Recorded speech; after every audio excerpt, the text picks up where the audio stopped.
Welcome to the Uncommon Communicator podcast. I am your host, James Gable, and this is where we bring enlightenment to the topic of communication. Are you ready to take ownership of your conversations? Are you looking to possess the skills to navigate and facilitate conversations to a mutual understanding? Then grab your growth mindset and let's go. Hello and welcome to the Uncommon Communicator podcast. It is my pleasure today to have Gary Ross. Gary is a leadership communication training and consultant, and he also trains teams to get it done. I don't think I worded that right. I actually stole that from your LinkedIn. Leadership communication training and consulting, so teams actually get things done. I thought that was so crystal clear. Welcome to the show, Gary. Thanks a lot, James. It's great to be here. So what brings you and I together? I think we share a common topic, don't we? Well, we're passionate about communications, and I just got to say that it's great to see someone who isn't necessarily in a communication role as his quote unquote day job be so passionate about communications. I think we need a lot more of that in the business world. So I think that's what brings us together. Yeah, I really appreciate that. Yeah, that is so true. And it's so funny is that it is everything to do with my day job and everybody else's day job. And I think that's one of the most important things. Well, let's just dive right into it. What I love is you have 3 number 1 rules. Now it took me a while. I read it a couple of times. Like, how can they all be number 1? I do want to ask this question is tell me, what is your number 1 rule of your number 1 rules? Well, they're all tied for number 1. I was never very good at math, so that's what happens.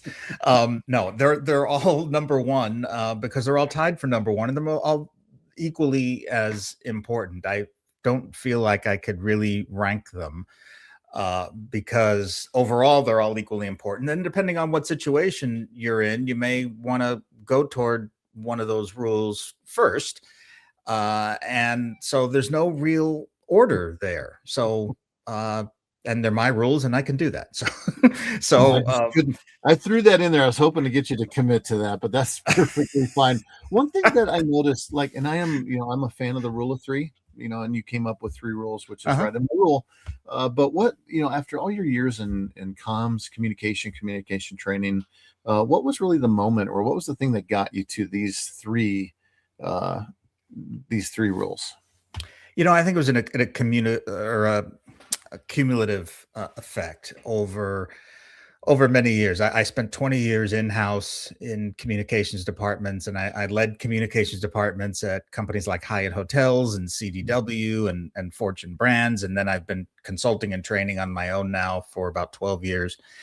And a lot of the common themes just kept coming up. And I would see what people were struggling with, and also what enabled them to communicate well in the end to achieve business results. And by the way, that's what all this is about, is to communicate to achieve business results, and also to perform well in your job and advance your career. So there's 2 parts of this, and that's what makes it a business skill. People call it a soft skill, which I don't like that term. I shudder when I hear that term, because it's all about being a business skill and being a good business person and helping your business accomplish its goals. And so over the years, when I see people challenged in certain situations, it's these 3 things that really are at the heart of the matter, I think.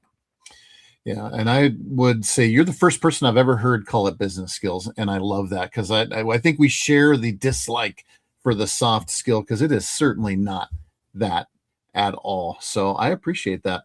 And that's just think about it. You notice the difference when people are not good communicators. You notice the difference in an organization that doesn't communicate well. They don't perform as well as others. There's been research on the best companies to work for, which generally are strong in trust and communication. They perform better. Their stock prices, those that are public companies, perform better. So it's not a nice to have. It's really crucial for business performance. Yeah, I like how you separate the 2 also from just like the personal communication skills, but businesses need to communicate. And it's not just one person with a voice. I'm a huge fan. I'm a systems thinker. I love thinking about things in systems, and communication is exactly that. like communication is what systems are in place for, for the teams to communicate, and how do you do that? Like I do that often, like when I meet somebody new, what do you prefer? Text, phone call, carrier pigeon, newspaper, trying to find out what is their form of communication. But that's just creating a system, and businesses need to do that as well too. That's a great point. Well, I like how your three that you have really, they are consolidated. They're very concise, and I think they fit in so many different areas, not only just in having these number one rules, but they fit in like public speaking, they fit in your daily communication, they fit everywhere. The first one I wanted to talk about was know your audience, because that one is very it's deep to me, because I love doing a lot of public speaking, and that is often what I hear a lot is know your audience. But what I guess what help me understand that one a little bit better from your perspective.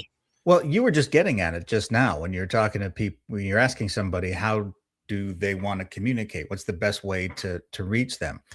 Knowing your audience is all about communicating the right thing to the right people in the right way at the right time, and making sure that what you're communicating is relevant to people, making sure that it's something they can act on, making sure that it's timely for them too. Because if it's not any of those things, then it's like, well, what do I do with this information? And then they start tuning out other things that might be more important for them to hear. And that's the beginning of a communications breakdown. Mm. So it's all about thinking about what motivates people, what do they need to hear from you, also what you want from them as well, and truly understanding who your audience is. Now, it's easy to kind of have this default thinking of, oh, I know my audience. It's these 5 people, and I've worked with them for 5 years, and this person's a little crabby, and this person's a little enthusiastic, and I know their tone and all. Well, yeah, and that all that stuff is important, but it's also about what do they really want to hear from you? What do they need to hear from you? What motivates them? And what do you need from them as well? And so to really pause and think about that gives you a much deeper understanding of who your audience is. Yeah. One thing is to initially identify it, right? I think isn't that like the course to every 12 steps starts with you gotta admit it or something. But it's the idea that you have to acknowledge it, like you're looking for it. But I think what I love about the know your audience is because it's in some ways, around some of the circles I run around, a little bit cliche, right? Because it's so concise and so pinpointed and it's so deep in its meaning. So what I was hearing from you though is like really knowing what they want, knowing what you want to communicate, right? And what you want them to communicate to you. And a lot of those things can come from what you were pointing out, or like relationships or things about people. But is there a good time to really like research deep, or how can we research into knowing our audiences a little bit better? Asking yourself those questions. What do they need? What motivates them? What do they want to hear? What do they need to hear? And thinking about that and making the communication relevant to them. I'll tell you a story, and that's foreshadowing for another rule, by the way. But I'll tell you a story where an executive that who I used to work with, he fell flat on his face because he didn't know his audience. He was just promoted to become CFO of an airline, and he's a cool guy, a nice guy, and he wanted to be kind of that man of the people and so on. So he went into one of the airline's maintenance hangars at 2 a.m. And he figured, well, if I go introduce myself to the folks on the graveyard shift, they'll see that I'm a real guy, that I care and all that. And that's great motivation and so on. So he goes up to an airplane mechanic who's deep in his work, and he gets the guy's attention, and the guy looks up and he takes off his eye protection and his ear protection. And the executive, sticks out his hand and says, "Hi, I'm so-and-so. I'm the new CFO here at the airline." And the technician looked at him and said, "So the F what?" Except he didn't say that. Except he didn't say the F. He said the whole thing. and then put his PPE back on and got back to work. And that episode taught that executive a very important thing about communication, that when you're communicating at work, and arguably in other situations, but when you're communicating at work, it's not about you, the communicator. It's about the audience, the people you're communicating with, people you're giving information to, or you want them to follow you on something, or do a specific action. And that stayed with him for the rest of his career. That moment where he was, here he was, one of the top people in the company, and he just got dressed down by somebody on the graveyard shift for not knowing that, this guy really didn't care that there was a new CFO in town. Now, if he had led with, hey, I'm the new CFO and I want to know, more about what you guys need here in the hangar, or what have you, then he might have had a conversation, because that would have made it more about the technician. But instead it came across as being all about him. And he fell flat on his face. And that stuck with him throughout the rest of the career. The rest of his career was a very profound lesson for him. And that, I think, goes to show you. So when you ask about researching the audience, perhaps he could have, he could have decided, all right, I'm going to go at 2 a.m. to this maintenance hangar, and I want to know what these folks care about, so I can have a conversation with them and engage with them, learn something, and also have them feel like I am here to listen to them and to make their jobs easier. That would have been a much more valuable conversation than, hi, I'm the new CFO. Right. Well, and I use that principle as well too, as far as, like, people really don't care who I am. Like, I'm a director of operations for a general contractor, and I'm fairly new to this role this year. People don't care what that is, but if I walk on a job site, and this is what I coach our superintendents to do, and anyone else that has those interactions with the guys in the field, because the guys in the field, like what he did is he went to the actual person doing the work. That's impressive. Like, to make that whole thought is really, really impressive that he did. It was a nice gesture. Yeah. But if you truly come in and lead with a genuine curiosity about them, then they will remember forever who you are. My favorite is, like, who was that? A great again? point. That's what you want. You want, who was that again? Because really you come in and care about how that person is, what they're doing. At the end of the day, like, me announcing who I am doesn't get me really anything. Right. So when you think about knowing your audience, you want to consider to yourself, and by the way, this all applies to the range of communication at work, everything from an informal hallway conversation to an executive presentation, and everything in between, a weekly staff meeting, shift huddle, what have you.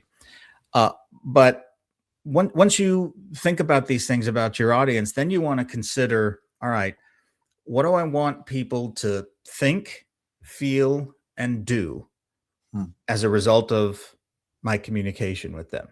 What do I want them to think, feel, and do? Now, I don't suggest people sit and fill out a little worksheet before every hallway conversation. Okay, what do I want these people to think, feel, do?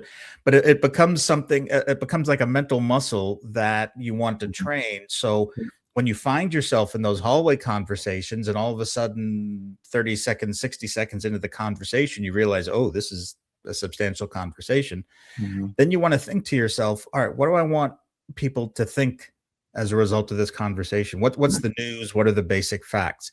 How do I want them to feel? Which we had just talked about with this airline example. I want this person to feel like this new executive cares about me, that he's in tune with what's going on in my workplace, and so forth.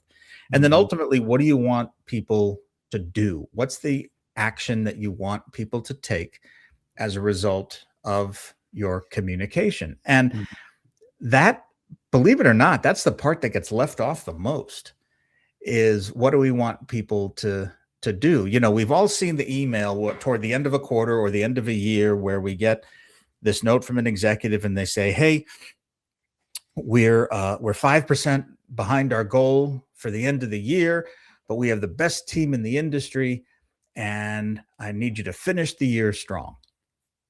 Okay, so in there we've got think, which is to know that we're 5% behind our goal. We've got feel, which is, hey, this person thinks I'm top notch. I'm part of a top notch team, and that's great confidence to give to a team. And then the do part was finish the year strong. Well, what does that mean? What do I need to actually do? And then so I turn to my manager and I say, well, what do they mean finish the year strong? And then the manager looks back at you and says, I don't know. I got the same email. I don't know what that means either. And so, we're 2/3 of the way there, but then we leave people hanging. So be very explicit in what we ask people to do. People crave that direction, actually. Yeah. And I love that it's think, feel, do, those three things. I love that you pointed out, because so many times we're like, I got a simple metric for you, and they give you like a 7-point acronym word to go build your communication. But you're right, they're simple. You're not expecting people to write it down, but if you do one of them, right, if you think in your mind, I'm going to do it. I'm a huge fan of repetition, like putting the reps in. That's one thing I love about Toastmasters as an organization, is it allows people to get up and just practice the things that they're uncomfortable with. And just like that think, feel, do, a lot of times people are stuck on the do, right? They're not on the other two. And in this case, it was an interesting story that like they forgot the do. Like, what does do mean? So right. They all tie together. And by the way, that also helps you make sure your communication is solid, because if you're thinking through that and you get to the do part and you're like, well, I'm not exactly sure what I want people to do. Whoa, well, then it's time to take a step back before you even communicate. Right. And think about the work and what you need people to do, what you want people to do. Because if you don't do that, then you're going out and communicating something that's nebulous and people don't understand. And then you get a finish the year strong situation. Yeah. Where people don't exactly know what's expected of them. Right. And that's a communication breakdown. So the whole exercise of think, feel, do, make sure that you've got your ducks in a row before you're going out to communicate in the first place. Yeah. And like I was saying, like I've seen the do part fail as well. It's like, how come they don't do what I tell them to do? Well, right. You didn't think, and you didn't bring anything in of supportive for what they're doing. Like they truly do need to, they need to work together to get there, because I've actually had that like recently, man. I've been telling them to do it and they're not doing it. I'm like, then you're doing something wrong. Like you're in charge and they're not doing it, there's a breakdown here. Right. So and it is communication. It's maybe leadership. It's authority. There's all those things kind of tied in there. But what you're saying is you add in the think and the feel, you get a lot more action out of the do. You do in the modern workplace. Now, unless you're in the military or some sort, or a police department or some sort of explicit command and control structure like that, in the vast majority of workplaces, the think and the feel part is really important, because people want ownership of their work. People want to know why their work matters, why it connects to the greater goal. And that's what the think and the feel part does. Well, coming from, I'm in construction, and construction is still what we call legacy construction, which is not how we're going to perform work moving into the next generation. It's not successful anymore. It came right from that command and control thing. And that's why even in my mind, like you tell somebody to do it, they do it, isn't how this generation is responding. And it's not really an effective way to communicate and to motivate people. But that is what has been the custom in construction, in the military, and all of these command and control. And it's just really, it's almost weak sauce and trying to, get what you want done without the think and feel in there too. So this is just some really, really deep points about. That's a great point. It shouldn't be used as a crutch. And then, you were kind of just touching on this right now with the do piece. If we're not sure of what we want them to do, or if we know what we want them to do, but then we realize, oh, wait, they don't have the resource to do what we want them to do. They don't have the proper tools or the time or what have you to do their best work. Well, then we got to think about how we're supporting the team and if our goals are reasonable and all that. And then all of a sudden that becomes a business conversation. Mm-hmm. And then that's where we see the link between communication and being a business skill. Yeah, definitely.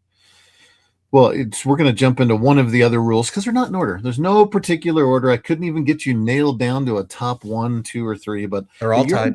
You brought up the story part, which I think this again is another kind of public speaking trick. Is people love stories. I think businesses love stories. I with 39 years in construction now, people, I don't know if they like stories, but my stories are going to help them and to effectively give them. But I guess tell me more about your perspective on telling stories, especially in a communication. So this rule I call tell them a story. And it really just takes advantage of the fact of the way our brains are wired. Since caveman times, we've been communicating by stories. I mean, think of caveman drawings. Those are all stories. And there's something about a story structure that it actually alters brain chemistry, research shows, but it draws us in, gets us emotionally involved. We want to see how things are going to turn out. I mean, anybody who's binge watched anything feels that power. Mm-hmm. And we need to use that power in the workplace. Now, I'm not saying we need to sit around a campfire and with flashlights up to our face and, tell ghost stories or anything like that. But you can take anything that you need to communicate at work, put it in the form of a story, and all of a sudden you have what could be a set of dry information now becomes something that people lean into. They want to know how it turns out. They want to know how they're a part of it. They see themselves in it. Mm-hmm. There's a promise at the end of a resolution. We all crave certainty. And part of that is what draws people in. And so how do we do that? How do we take the most dry piece of information and turn it into a story? Mm-hmm. We ask ourselves 4 questions. There's 4 questions to this. Where are we now? Where are we going and why? How will we get there? What will it look like when we get there? Answer each of those questions with just one sentence on whatever it is you're working on. Then you've got a 4-sentence through line on a story. And the way you use that in communication is that becomes sort of the foundation of what you're communicating about that specific subject over time. Mm-hmm. So the individual pieces of communication, whatever they may be, mm-hmm. all tie back to that story. Everything's in context. People can make sense of it because they're invested in that story. Mm-hmm. So I'll give you an example. And the example I use the most on this is The Wizard of Oz, because by the way, this storytelling structure, you'll see it in, think of your favorite movie, your favorite novel. You will see it in those works of art, of literature, film, and so on. Sometimes it's one of those threads. Sometimes it's 3 of those threads stretched together.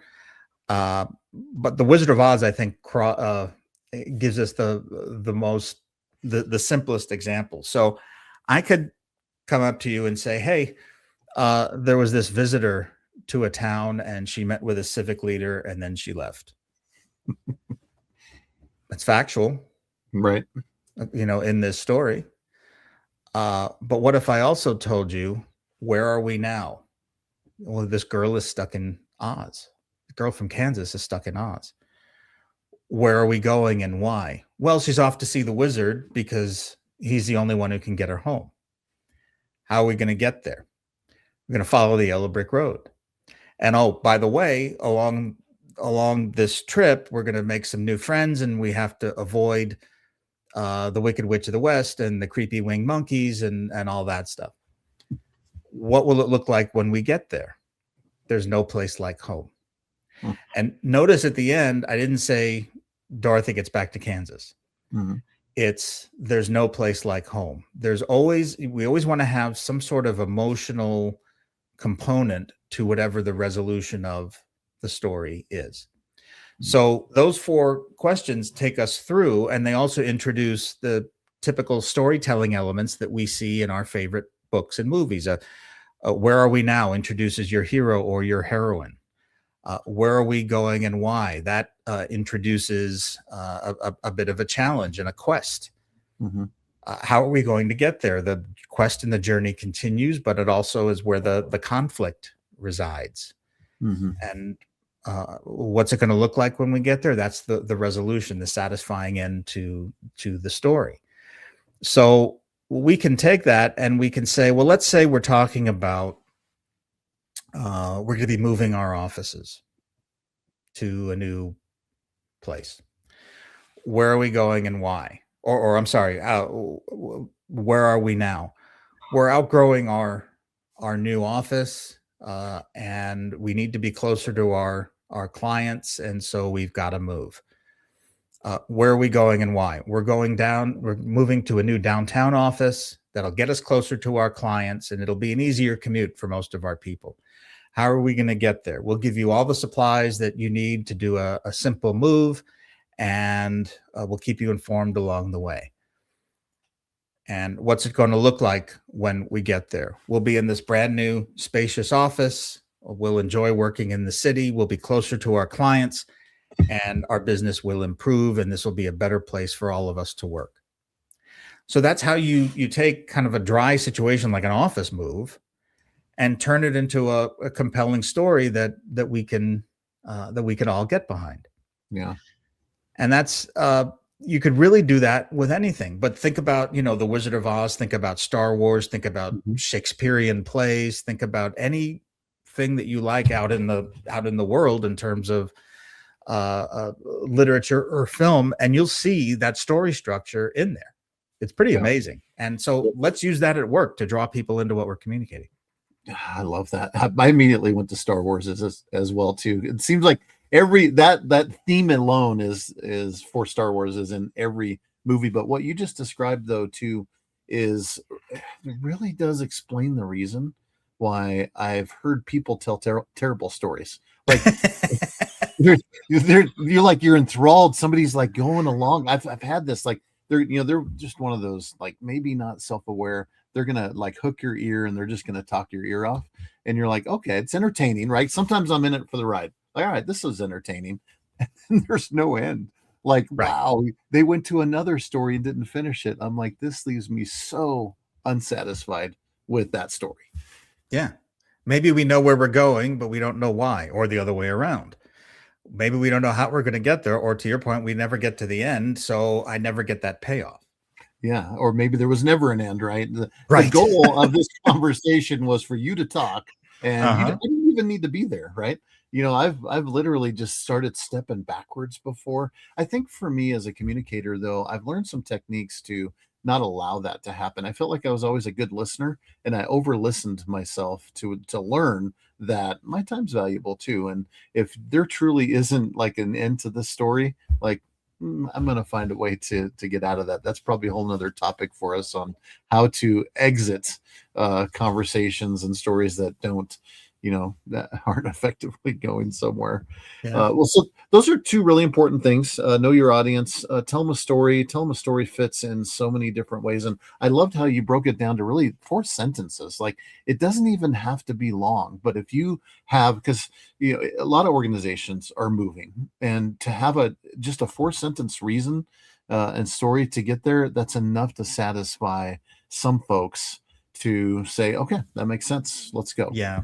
And I'll tell you about where I've seen it fall short too, when people don't use that is in say like a real major change situation in an organization where either it's an M&A or some sort of corporate transformation or some sort of upheaval in an organization. And I've asked in my consulting work, I'll ask a leader in the organization, okay, all of this is going on here. Why should somebody stick around? And if we don't have a story to explain that, then that we can show people, they're not going to come up with it themselves. Right. And that's when also the wheels start to to fall off, and all the money invested in the transformation or the acquisition or what have you goes bye-bye because employees are angry or confused or, you know, don't know what's going on. So having a story behind anything that you're looking to execute, whether it's a project, some sort of transformation, some sort of change in the organization, you got to get a story behind it. Mhm. Otherwise, people aren't going to know how to make sense of it or understand Right. the general point of what you're doing. Mhm. And they won't be able to get behind it or see themselves in it. So that's where the story really can be crucial and be make or break, really, depending on the initiative. Yeah, and this really ties into that third point, which is if you're not telling the story, people are going to tell their own story. And that leads right into that everything communicates, right? This is why they're all number one. That's why they're all number one. What can you Right. tell me more about the everything communicates, other than everything communicates? Well, yeah. It's because everything communicates. It's not just what you write and what you speak, but also how you write and speak, Mhm. and perhaps most importantly, what you don't do when you're not communicating, because not communicating is an act of communication. Mhm. And sometimes we're not communicating about something for reasons that we feel are valid or Mhm. are important and noble and so on. I don't feel I'm ready to communicate, so I better not say anything right now. Or we only have 90% of the story. I need to get 100% of the story ready before we can talk. Well, that might be well intentioned, but while you're considering communication and thinking about communication and days and maybe weeks are going by, think again about your audience. What are they hearing? Zippo. They're not hearing anything. They're hearing silence. They're not seeing leadership or the key personnel in their normal work or what have you. So there's a void left, and they're left to make up their own version of what's going on, which is never as good as the story that you want to tell. Mhm. So, uh, understanding that not communicating is an act of communication in and of itself. It's Mhm. always better, in my opinion, even if the story is incomplete, to communicate something to help maintain or initiate or maintain your narrative, Mhm. and then you are clear in that, hey, we don't know everything right now, we're telling you everything we can and we'll have more to come soon. People appreciate being leveled with even when the story is incomplete, Yeah. and it will help ensure that they're not coming up with something in their minds that Mhm. veers way off of what it is you're looking to do. I could tell you another story of a consulting client. There were about 3,000 people in this particular part of the organization. And for about 1,200 of them, I believe it was they were getting a new leader or something like that. But they called a meeting with the 1,200 people and they communicated what it is they had to communicate. And man, they were proud of themselves. You know, we were timely. We got everybody in here. We told them everything we knew. This is great. Well, the problem was the other 1,800 people knew that something was going on, but had heard nothing about what it was. Mhm. So they were concerned, like, why wasn't I invited to this meeting? Why aren't they telling us what they're talking about? What's going on? Are we being sold? Are we being laid off? What's happening? Well, no, there was absolutely no effect for these 1,800 people. That's why the Mhm. organization didn't think to communicate to them about it. The Mhm. news had no impact on them. But they didn't realize that that information vacuum would kind of send them into a tizzy. And it created a whole situation that they had to then go back and fix. Mhm. So again, even though it was well intentioned, they freaked out two-thirds of the company because of the act of not communicating. Right. So always remember that how you communicate, even if you're not communicating. And then there's also things like body language and Mhm. tone and how we write and how we speak and that sort of thing. Right. Well, and from a people management perspective on communication, taking that same line is not communicating what our intentions are. Because one thing I've noticed, and I've seen it happen, like people that there were plans for, like you're the next, you're going to have this role, but we didn't tell them because we just assumed. How did they not know that? Right. And Right. that's why when it comes to one-on-one, meetings, quarterly, check-ins, really communicating what that future plan is. That's what this generation really wants as well too, is to know that there is a plan. And I know that, like, even coming from, my past, my history, the generation ahead of me, is we were always careful to even let somebody know it would go to their head, or maybe we didn't think they were quite the one, we're waiting for the perfect one. All terrible reasons to not say, you know what, you are the heir apparent, or if even that, like, we would like to get you there to this role, and then we help develop that. All of that lack of communication ends up with people leaving saying, I didn't know there was a plan, you never told me. Right. And that's that lack of where everything what we were communicating was, we don't have anything for you, but that's not what we were saying. So that definitely fits as well. That's a perfect example. But talking about, like, everything does communicate, in the lack of words as well. You touched a little bit on body language, tone of voice, those type of things in communicating as well too. And I think and I know you work at a corporate level with organizations, like emails. One thing that always bugs me is, like, I didn't like the tone of that email, and like you can read the same email and get a different tone. I think it's Keenan and Peele. They do this great skit on, like, misinterpreting text messages, and that happens in emails as well too. It happens in text messages where tone, like, people are implying tone into just static words on a page. Like, how would you coach somebody through that kind of scenario of, look, you got to look at how you're presenting these words I call it static, but in just such a kind of flat way. Well, first of all, I love Key and Peele. I haven't seen that sketch, so I got to look that up. That sounds awesome. It's there's that old rule about write something first, stick it in a drawer, and then look at it again after a period of time. I think that still applies. There are times though where email and texts and so forth aren't the best way to communicate. If it's a sensitive issue, if you look at something and before you send it and you realize this could be taken two ways, either rewrite it or pick up the phone. And that's also, again, part of knowing your audience. Is this something that whoever I'm communicating to might take out of context?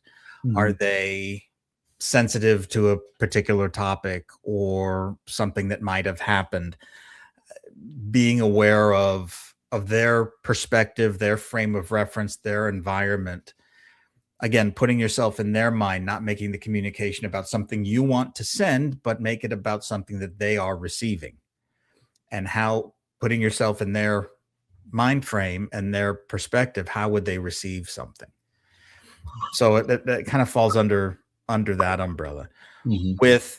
With emails and texts, more so emails, because it can be a longer form of communication. Shorter is better these days. Maybe not great for communication's sake, but it's just it's the way we communicate these days. Yep. People are conditioned for short bursts. Yep. So if you find yourself writing an email that's 7 paragraphs long and the paragraphs have 5 sentences each, don't do that. Because people aren't going to read it, or if they read it, they won't most likely not digest it or comprehend it in the way you want. So emails, I think, should be in short paragraphs, bullets, numbered lists.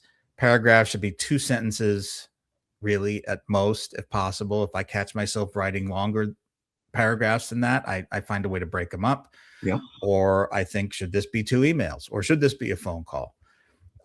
Again, in a text, which is a generally much shorter form of communication, really be sensitive to the length of that there as well. Mm-hmm. Now, when we cut things down, that's where what you're talking about, where context could be misconstrued. So again, it's best to get into that know your audience frame of mind. How is this person going to receive this? Right. Yeah, I've worked with somebody recently who was known for very lengthy emails. In fact, people on the team were like, "I don't have time to." He goes, "I didn't read the email. I knew I didn't have time because it was like all those paragraphs." So I had a conversation with him and very proudly like showed me I am definitely a bullet points person. Like I want to have short statements, bullet points, break it out, even visually, right? It communicates better. But so I mentioned bullet points and being more concise, and people aren't reading emails, just giving some probably some, what do they call it, just unsolicited feedback. And then he was like, "Hey, come here," and he took, look, really proud of it, I mean sincerely, had taken all those paragraphs and just threw some bullet points on each one of them, so the bullet points were in paragraphs. I'm like, I think my message didn't quite get there, but you're absolutely right. Like nobody's going to take the time, but the whole thing is it's not taken away from the fact that it was all good information. Like it Sure. was all absolutely important information, but all of that was not going to be able to be digested. So that's a great point in And regards to and this person's not setting out to write terrible that. emails. This Mhm, person was probably thinking, all right, I'm going to be thorough here. So mhm, nobody has yes. any. So I'm answering questions up front and Mhm, people understand. And so I'm going to give them all the information I can. And again, they were well intentioned, very. but not understanding the audience and how they're going to digest Mhm, that information. yep. And so it's a good first step for the person to put that put the stuff into bullet points. But then we got to consolidate a little further. And when we Mhm, think about what do we want people to think, feel, and do, that helps us consolidate. So, what do I want people to do? I want them to increase output by 10% on whatever project. Okay. So now look at this short novel that I've written. What in here is not going to contribute to them improving the throughput by 10%? Oh, mhm, yeah. Well, I guess we could lose this. We could lose this. We could lose this. All of a sudden, we've got a shorter email. So that's what the think, feel, do can do for mhm. you in practical terms. Yeah, absolutely. Everywhere, right? Uses everywhere. Sure. All right. So know your audience. Everything communicates. Tell them a story. All number one, not in any particular order. I should probably read them in a different order, but they all are. They are all equal. I can read. You really have shown that they are of equal stature because one without the other is not going to get what you're out there to accomplish. And just kind of one final thing I wanted to dive into. You have. It's really a great testimony from one of your clients where where you went in and coached them on communication, and then the response was, our plant was 2 days behind, after Gary left, we weren't anymore. Now for me, from just like especially missing the story, I felt like what you did to me was, all right, so I went in, I told them a couple of tips, and now they're millionaires. That's it.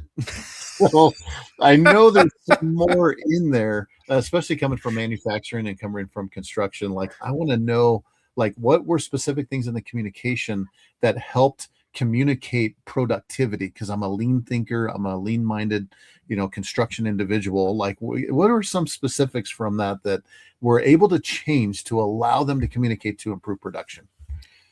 Well, it's basically everything we just talked about. We had talked about the three number one rules, also about thinking about communication in business terms. So, how is our communication tying to the goals of the organization, and what's the job of our communication, which we should also get in the habit of thinking about, even hallway conversations to executive presentations Sure. and everything in between. And this plant manager was better able to inform and motivate his team to do what they needed to do. And now the plant's running on time. And that goes back to this being a business skill, because a plant running on time means it's real money Oh yeah. compared to a plant that was running 2 days behind schedule, impacting client service Mhm. and all of that. And that's why communication is a business skill. We talked about communication. He was better able to go back to his team and inform and motivate them and explain what they had to do. Now the plant's running on time, the company's losing less money. It's really as simple as that. Mm, And if we view communication in business terms like that, there's so much we can accomplish. Imagine what we can accomplish if everybody can take communication more at heart, think about it as more of a business skill, like this plant manager did, mhm. and he fixed his problem. Imagine what we all could do with this kind of framework and thinking about communication in this way. Sure. So just so I'm clear though, you helped coach that plant manager. Plant manager changed his communication that created the opportunity to kind of explain the why to the team. So it's his communication to the organization. Is that was kind of the key to that? Yeah. So this was this client, this company. I taught my communication workshop, which basically covers what we've just covered, Mhm. to about 25 managers a month for about a year and a half. And he was one of the people in the course. And I had learned in the course that his plan had been behind schedule, and we followed up with him later. And he said, "Yeah, I was better able to get my team to do what we needed to do, and now it's running on time." So, make no mistake, he did the work. He and his Sure. team did the work. I enabled him through this coaching or through this training course to think about how he communicated with his team in a different way, and that sort of unlocked the logjam, so to speak, that was keeping Yeah. them from running on time. Okay. No, that's a good understanding of that. I mean, I talk about constraints and bottlenecks a lot in the business that I'm in, and that was the bottleneck, because a bottle only has one neck. So when things get funneled and then there's something that blocks it, you've got to remove that blockage. Otherwise, everything backs up behind it. So that's a great story. I know specifically like in production stuff, there's other things that I'm a big visual communication fan, Mhm. Kanban boards, things like that. Oh You yeah. know, seen where organizations have gone and have added them at different places in their organization to kind of release those bottlenecks to kind of increase productivity. So my assumption is, that's you pretty much had the nail on the top of the head. And there's a lot of things that kind of respond to that type of open communication, and hopefully open up other avenues for even better production. I love that. Yeah. Well, cool. Well, very good. Well, so before we wrap up, I've got a couple of questions at the end. How can the listeners get a hold of Gary Ross, and what's the best way to find you and communicate with you? Well, website at www.insidecoms.com, insidecoms.com. And contact information is there too. Email is gary.ross, gary.ross at insidecoms.com. Those are the two best ways to reach out. And if anybody would love to just brainstorm or get some ideas on how they could achieve results like that plant manager did, and talk a little bit more about communication and how it can help their business, happy to talk to folks. Fantastic. Yeah, we'll leave those in the show notes. We'll have other ways, maybe some links, make it easy for people to get a hold of you. So I've Awesome. got two questions I always end with. And the first question is, what does the world get wrong about Gary Ross? What does the world get wrong about me? Well, I tend to boil communication challenges down to uh, some simple principles like the ones we just talked about. And for some reason, people like, I don't know why, but people like to make things more complicated than they actually are sometimes. And I really like to simplify things for people because, in the end, especially with communication, there are some very simple and straightforward things that we can do that will make a huge difference. Like Mhm. for this plant manager who spent a half a day in a workshop and solved a tremendous problem that he had in his facility. So I think when I talk about simplicity in work, sometimes it feels like people think, well, it needs to be more complicated than that. That can't possibly be the solution. Right. Well, in my not so humble opinion, it is. So what people get wrong is you've got simple ideas, they complicate them. And that is so true though. Like I think people do look for something like like it can't be that easy, right? And Right. then really to do the easy stuff isn't easy. Back to it's not soft skills, it's business development skills. They're not easy by any means, and they're not soft, meaning that I mean they're difficult, they're challenging to do, but they are simple. They are easy. Oh yeah, and that's a great distinction you just made. The work itself, may not be, like that to everybody, but I think the principles are fairly similar to think about and may take some work for people to embrace and fully use. But I try to make things as simple as possible because in the end, who has time to be digesting these complicated things and 19 different frameworks and acronyms and all of that stuff? Right. You don't have time for that. Nobody wants to do that. No. Gary, And tell me that's what will cool. help me. And so I say, okay, do these 3 things. Yeah. Oh, really? That's it? Yeah, Mm. that's it. Yeah. If you have me do 4 things, I'm not doing any of them. I'll good chance I'll try 3. Which brings me to the last question, which is what I always do on the Uncommon Communicator is, we've been talking over 50 minutes, 45, 50 minutes. If anybody made it to the end at this point, what is one thing that would be the best point for people to leave with from this conversation? Like I call it the UC moment. Like if we can get somebody to leave with one thing, then we've had a win. What's that one thing that people could get from today's conversation? Yeah, that better workplace communication can help your career and it can help your organization. And there are simple principles that can help you do that. I love that. Simple principles help you get there.